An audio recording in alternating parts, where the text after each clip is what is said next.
आज के इस व्लॉग में मैं आपसे शेयर करूँगी दही बड़ों की आसान सी रेसिपी जिसे आप मिनटों में बना सकते हैं और अपना टाइम बचा सकते हैं।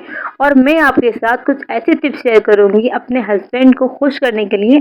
जो मेरी बहनें शायर फील करती हैं वो ये वीडियो ज़रूर देखें, ये वीडियो उनके लिए है। और आपके लिए एक ख़ास वजीफ़ा लाई हूँ जो आप लोग पढ़कर अपने घर में अमन, चैन, सुकून, शांति ला सकते हैं। शुरू करते हैं आज का vlog. Welcome back my YouTube channel Hina Naaz. कैसे हैं आप सब लोग? अस्सलामुअलैकुम। सबसे पहले सुबह के आगाज़ से शुरू करते हैं। हमारे सुबह का आगाज़ तो चाय से ही होता है हम सबकी, तो इसी तरह से मेरी सुबह का आगाज़ भी चाय से ही होता है। और नीम गर्म पानी जो मैं रोज़ाना पीती हूँ। मैं आप लोगों को भी ये रिकमेंड करती हूँ कि आप लोग भी जो ना सुबह के टाइम नीम गर्म पानी ज़रूर पिया करें। नाश्ते से 15 से 20 मिनट पहले आप पानी निकाल कर पी लिया करें, ताकि आपको उससे एक्टिवेशन आ जाए हमारे अंदर। जब हम नीम गर्म पानी पीते हैं तो हमारे हार्मोन्स जो है ना वो ठीक हो जाते हैं और हमारे अंदर जो एक एनर्जी लेवल होता है उससे बढ़ जाता है। तो आप लोग भी ये ज़रूर पिया करें। मेरी एनर्जी का राज तो यही है।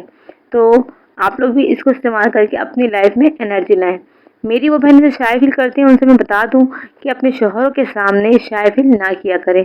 अपनी छोटी से छोटी बात भी जो होती है ना उन्हें कहने की कोशिश किया करें, ताकि आपको अगर आप कहेंगे उनसे तो ज़ाहिर सी बात है, जब तक कहेंगे नहीं तो कोई भी काम पूरा नहीं होता। कहेंगे तो खुद ब खुद आप देखिएगा, एक दफ़ा कहें, 2 दफ़ा कहें, लेकिन कहें ज़रूर।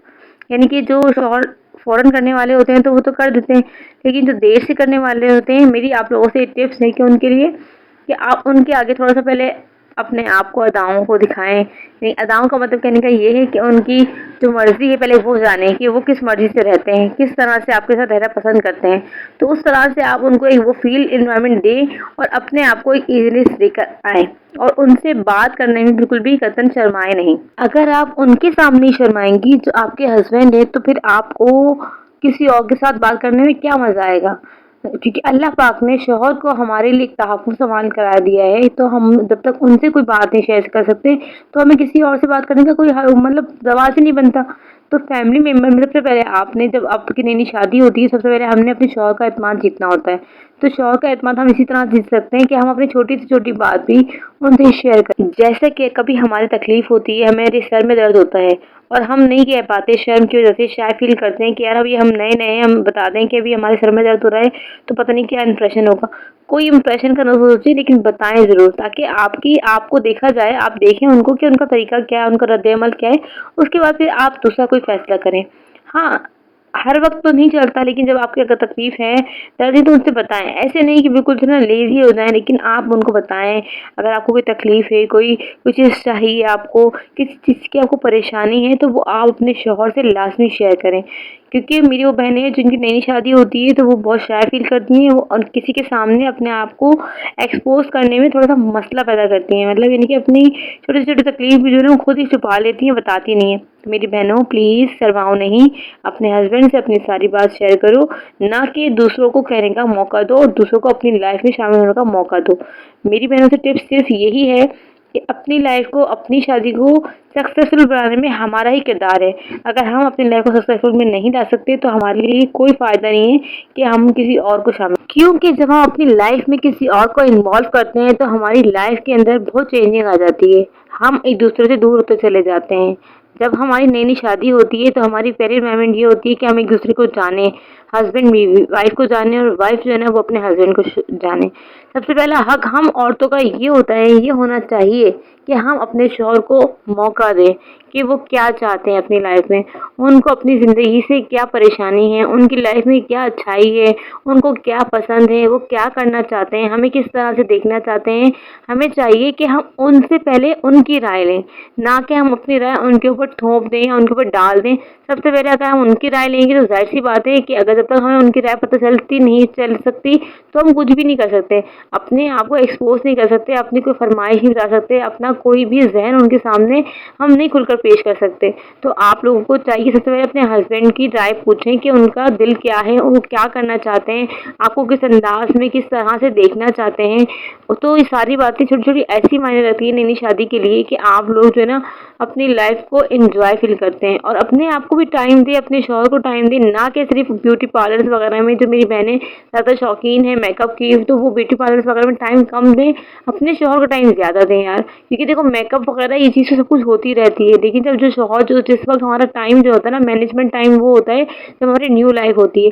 जब न्यू लाइफ़ में आप अपने आप को इन्वॉल्व में जाती हैं ना, तो सबसे पहले प्रायोरिटी शौहर की होती है कि हम उसको किस तरह से ट्रीट करते हैं। ट्रीट हम इसी तरह से कर सकते हैं, उनकी बातों को सुनकर, उनको अपनाइयत देकर। तो अपने सारे राज़ अपने हस्बैंड से शेयर कीजिए, ना कि दूसरों से। ना किसी को बोलने का मौका दें और ना ही किसी की सुनें।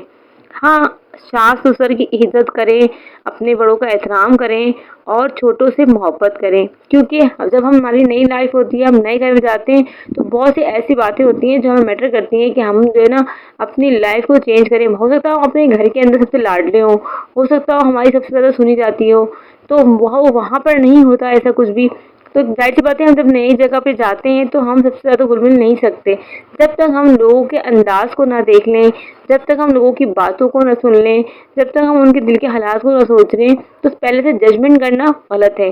तो हम लोग को चाहिए कि सबसे पहले अपने शौहर को एतमाद में लेकर आएँ, उसके बाद दूसरों से बातों करने का मौका दें। और जिनकी शादी को टाइम हो चुका है, अरसा गुज़र चुका है, 5 से 6 साल हो गए हैं या 10 साल हो गए हैं, तो उनको लिए मेरी टिप्स ये है कि अपने शौहर के सामने सजा-सवरा करें, अपने आप को उनके सामने पेशरफ रखा करें।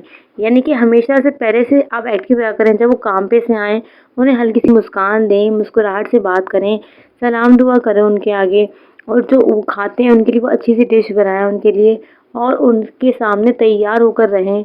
अपने आप को एक ऐसा बना लें कि आप पुरानी उनकी गर्लफ्रेंड हैं, लाइक अ गर्लफ्रेंड की, जैसे जो लोग चाहते हैं बाहर देख के आते हैं, बहुत सी औरतें जो है ना तैयार-श्यार हुई भी होती हैं, उनको बहुत पसंद आ रही होती हैं और वो चाहते हैं इसी तरह से मैं अब घर में भी जाऊँ, तो ऐसे ही मेरी जो है ना वाइफ़ भी, मेरी बीवी जो है ना इस तरह से तैयार हो, ताकि वो मुझे अच्छी लगे और मैं उसको जाऊँ और जाके ना खुशी से देखूँ। तो इसी तरह से हमें चाहिए कि अपने शौहर के सामने हम सजे-सवरें, और ये अल्लाह का भी फ़रमान है, हमारे प्यारे आका सल्लल्लाहु अलैहि वसल्लम ये का भी फ़रमान है कि अपने शौहरों के लिए सजा-सवरा करें, अपने शौहरों के आगे ऐसे नाज़ नखरों वाली बन जाया करें जैसे आप कोई छोटी-सी बच्ची। यार मैंने जो है कहानी पढ़ी थी फ़ेसबुक पर, एक कहानी क्या कह लें आप, जैसे एक डॉक्टर हैं, उनसे कोई सवालात करता है, तो उसमें लिखा हुआ था कि मेरे शौहर मुझे बहुत अज़ियत करते हैं, मुझे बहुत मारते हैं, मेरे बच्चे जो है ना डिप्रेशन का शिकार है, मेरे बच्चे एबनॉर्मल हैं सारे, और मेरे ससुर फारिज के मरीज़ हैं और वो अकेले सारा काम संभालते हैं, वो मुझे टाइम नहीं देते, मुझे कुछ नहीं करते।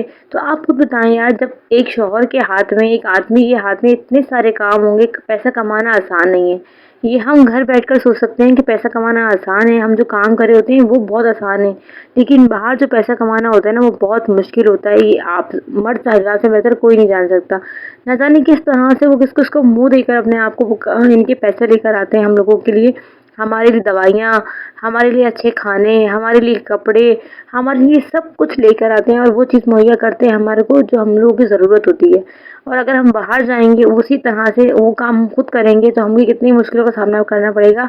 ये मेरी वो बहनें जान सकती हैं जो खुद कमाती हैं बाहर। यानी कि फ़ेसबुक लाइफ़ या सोशल लाइफ़ में आकर आप ये मत सोचिए कि बहुत आसान है ज़िंदगी। सबकी ज़िंदगी में कुछ ना कुछ मुश्किल होती है, कुछ ना कुछ परेशानियाँ होती हैं।